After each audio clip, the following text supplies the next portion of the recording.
যদি আওয়ামী লীগকে অপবাদ দিয়ে মিথ্যা মামলা দিছে, তাহলে আজকেও যদি মিথ্যা মামলা দাও, তা আওয়ামী লীগের দোষটা কোথায় আমাকে বলুন? আওয়ামী লীগ কি করছে? চাঁদাবাজি করছে। আজকেও যদি চাঁদাবাজি করি, তা আওয়ামী লীগের দোষটা কোথায়?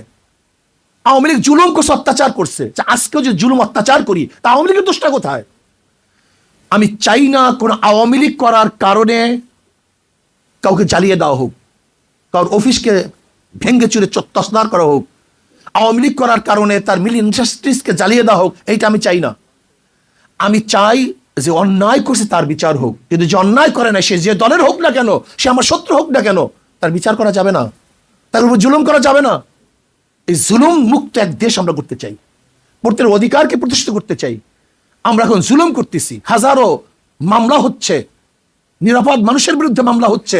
তাই সে আওয়ামী লীগ করুক, সে নিরাপরাধ, সে ভালো, তার নামে মামলা দেবো কেন? তাহলে আপনিও যখন ক্ষমতা পরিবর্তন হবে, তা আপনার নামে তো মামলা দিবে। এই সংস্কৃতি চলবে কেন? আমরা চাই প্রাইম মিনিস্টার রাস্তায় হাঁটবে, কেউ কাউকে বলবে না।